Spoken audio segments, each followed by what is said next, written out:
Hello everyone, this is Melvin Dave once again. Welcome to another episode of the Over Caffeine podcast, a podcast where I talk about my experience as a young artist and creative entrepreneur for the kids like me who wants to pursue the same things as well. This show is for creatives, visionaries, go-getters who are passionate enough that they will not let anyone stop them from chasing their dreams. So that's a very cliche intro. Oh, man. And it's been a while since I actually made a podcast episode. Na-realize ko lang na the podcast has been running for almost 2 years and the only episodes I've ever made ever since it started is around only 6 episodes. So I'm sorry for that. And today I'm going to talk about a very special topic in my heart that I've been working on for years now. And one of my dreams when I was young, it's my solo exhibit shows or solo art exhibit shows. Some of you guys may know me as a music video director or someone who makes videos. And I always tell this in my school talks, but the core of my entire business and art is that my love for telling stories. I love to tell stories, definitely. It's something that my parents have told me ever since I was young na laging napapagalitan sa school kasi ang daming kwento, ganun. And it's something that my high school friends told me back then that I never really run out of stories to tell to my closest friends. That's why I try a lot of new creative ways on how to tell stories, and one of them is making music videos, making art. Anything that you can think of, I try to tell stories on that platform as much as I can. So, as you may guys notice, this episode has been running for 2 years and first time magkaroon ng video format niya. First time magkaroon ng ganitong chapter or ng ganitong episode. So, I apologize for that. I'm trying a lot of new things this year, and one of it is making a full form video out of this podcast episode. So, is my mic still working? Yep, my mic is still working. Yan, kailangan ko siyang ilapit.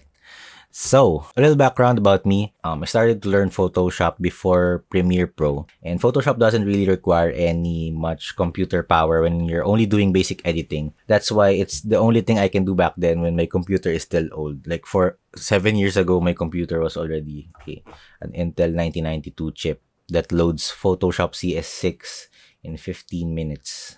It takes 15 minutes to start up Adobe Photoshop CS6 in that computer, so that's how old it is. But it can handle Photoshop really, really well. So, yeah, that's a little background. That's why I started using Photoshop ever since I was young. Yun yung first ever hobby ko sa Adobe Creative Suite. And when I was also young, growing up, I had a lot of hobbies during my childhood, like tinkering around PCB boards, soldering iron, making broken speakers work. Then eventually, I tried to code for a while, maybe around 3 to 4 summers. Then I tried Photoshop for the first time when I was around 12 or 13. I started trying to learn how to code at the age of 9 to 11 or 12, I guess. Then I tried to learn Photoshop kasi I have to use PNG or I have to convert PNG photos in order for them to load sa websites na ginagawa ko back then. So, I tried learning Photoshop. Then it was like love at first sight. Para siyang, okay, iba na yung mahal ko. Ganun. Wow. So yun, that's a little background about me. So, in general, I have almost 10 years of Photoshop experience. So yun. When I was starting to splurge and geek around Photoshop, it has became a subtle dream of mine and somehow a dream at the back of my mind always up until lately na I need to have an art exhibit one day. It was always at the back of my mind, like it's always at the back of my head for the longest time. What it feels like to have an art exhibit and see all of the people you love enjoying their time there, na seeing them in the same place, nag-uusap, tinitingnan yung art mo. That's something I really dreamt of when I was young. And I never really had the courage to join exhibits because there's not much anyone putting solo digital art shows. I also had no hero to reference and someone to look up to, especially here in the Philippines where most galleries only accept traditional art. And I guess that's one thing that has shifted in the industry as the years go by. People are already starting to treat digital art like how they value traditional art. And definitely, NFT and crypto has a lot to do with this shift in mindset this past 2 years. And I first heard of NFT around October of 2020. It wasn't a big of a deal yet back then. Not until Beeple, a famous digital artist, made millions with his work, then the NFT art started blowing up. I think Beeple made around $8 or $12 million in his first 5,000 days artwork. It's an artwork now in OpenSea. Seeing all of this happen in the US gave me the confidence and somewhat a solid ground to stand on, like a floor that I could really, really set my foot on, which was the blockchain, to pursue selling digital artworks. It's a habit of mine to touch or create something every day. May it be a Photoshop project, a Premiere Pro project, or write at least something for today. As long as I don't stop telling stories every day. It's no matter how bad the day is or no matter how bad the art I put out this day, as long as I didn't stop, it's something that's innate with me ever since I was young. It's like how athletes pledged to at least shoot 10 to 100 free throws per day. That's how I consider my art ever since I was young. Na I always try to at least do something, do something, do something. May it be small, may it be just a project that I can do in 5 minutes. As long as I made something today, I'm good. And I think they call that the art of daily practice, if I'm not wrong. Additionally, what inspired me to pursue and embrace my art fully is my hero Virgil Abloh, who paved the way for young creatives like me with the same background as his, like skateboards, t-shirt, heavy graphic hoodies, hip-hop music, to pursue making art and putting it in a center stage. His debut at Louis Vuitton gave me the idea to disrupt my own lane and be my own competition, which is digital art solo exhibits, which was very rare here in the Philippines and I guess around the world up to this day. Being the first in something requires us to take risks that no one has ever taken yet in the past, no reference point to begin with, and no one to ask specific advice from.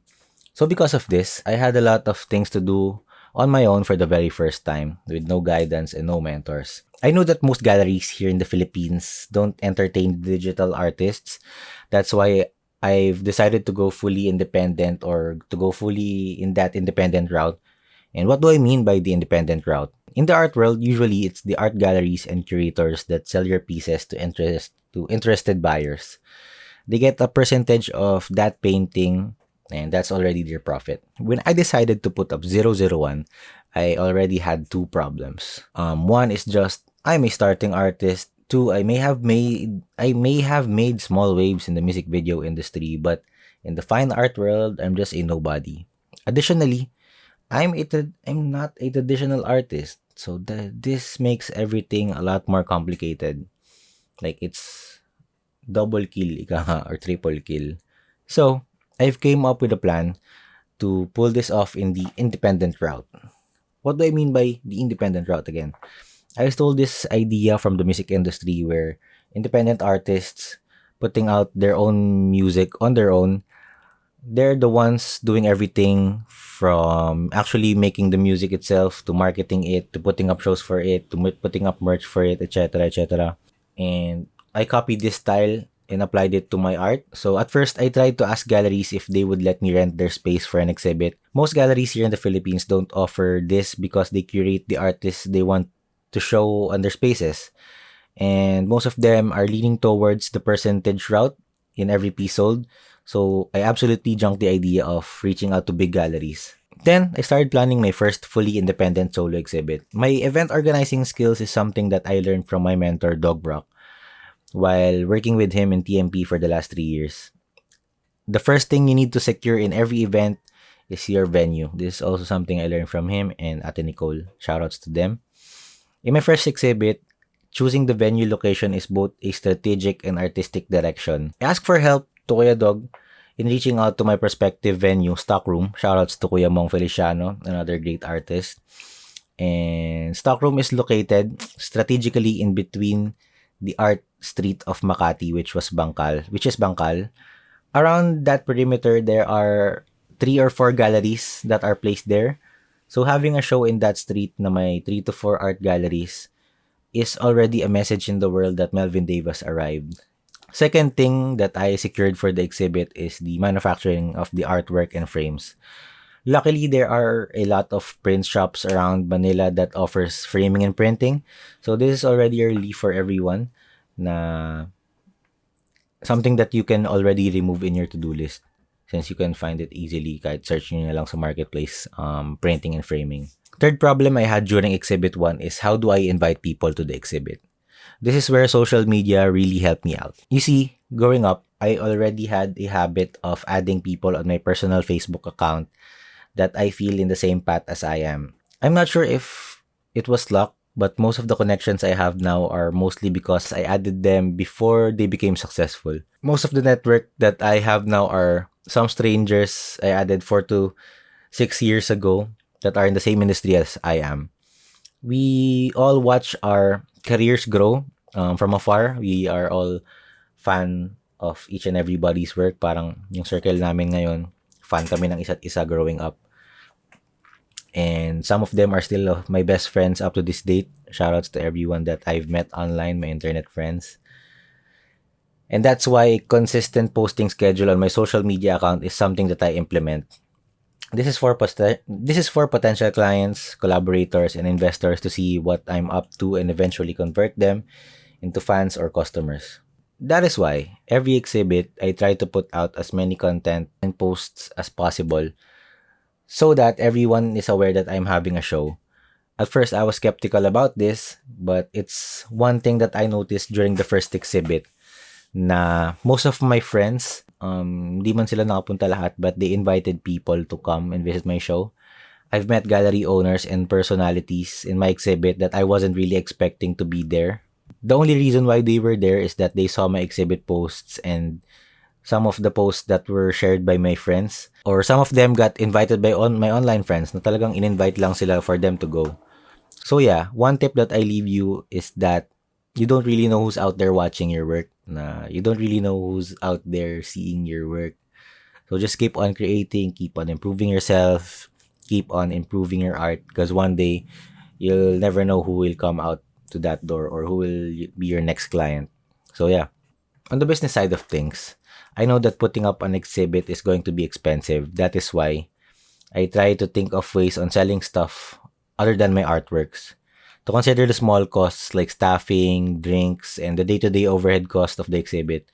Considering that it is expensive to go to Makati from Quezon City, my home, here, the merch and all the other small items really help me cover the costs, the small costs that comes with putting up an exhibit. So, what is Exhibit 1 all about? Exhibit 1, or instant gratification for me, right now, looking back, is a story of how I'm trying to fit myself in this new world that I'm in. It's a story of my teenage angst combined with my early hardships while starting my career. That's why most of the pieces in that exhibit are dark. Most of them are pieces I made back in 2019 when I was still trying to figure things out. And in the middle of 2020, that 2 to 3 years of my life, or that 1 to 2 years of my life, was one of the most tiring, existential, yet fulfilling years, despite me being always in a rush, trying to chase deadlines, trying to please many clients. Yep. My experience during the first exhibit was pure joy. It's like finally getting a yes from a girl that you've been pursuing for a long time. That's why my heart is full of joy during my first days in Makati at that time. Also, what I feel during that day is, I guess, what nude models are feeling the first time they get hired for an art class or became a subject for an art class. I felt naked during the first day since all of my thoughts and pieces in that exhibit was the first time, parang first time ko siyang i-reveal sa public. It's the first time that I really showed myself into the public. Yeah, yun din siya. Parang it's like the feeling of a nude model being aware of the art students seeing his or her imperfections for the first time. It's like letting my friends see the scars that they've been trying to hide for years. So that's what Exhibit 001 felt. For Exhibit 002, this is something that I've been working on as well during the days that I was planning 001. I tried to finish this project fast so that I can put out 2 exhibits last year, but I guess God didn't want me to go to that route. And when 2022 came, I now know why. I experienced a lot of things this year, both good and the bad. This year is where I first got the chance to travel the country around the Philippines. My first time riding a plane. My first time working with the big artists in the industry. And this is also the year that I graduated college. If you guys don't know, pero feel ko alam po naman, alam niyo naman. Aside from that, on the other side of the coin, this is where my mental health really crashed so hard. My burnout this year is a lot more intense and hard than my burnouts in the past. And to the point that I already asked for help. That's why I really took the chance to reflect and take a break after my graduation. And that is when I was diagnosed with depression and anxiety a week just after my graduation, or maybe 5 days after my graduation. I was diagnosed with depression and anxiety. This experience is new to me since I finally got to the point that I'm able to point out triggers, and I have my toxic traits became clear to me that I wasn't aware before when I didn't know that I have depression. It was like wearing prescription glasses for the first time. So this year, I learned to slow down, enjoy the ride, and really trust the process. I'm still not yet in that perfect calm state of mind. I still catch myself putting me in toxic work situations that I use to cover up what I really feel. This is the first year that I decided to face these traumas and challenges head first. That's why, in my opinion, Exhibit 002 is my best work so far. This has been the most vulnerable art I made in my entire life. And that's why I invited all of my closest friends to the opening night because I really want to be with them as I open this up to the entire world. On the business side of things, Exhibit 002 is a lot more expensive than one, since I wanted to make sure that this one will be better than the first as usual, compared to the first one where I only had 2 pizzas for food on the first day.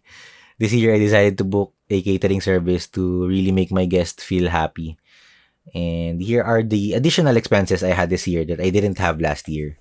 Last year kasi may venue, may transportation, may printing costs, etc.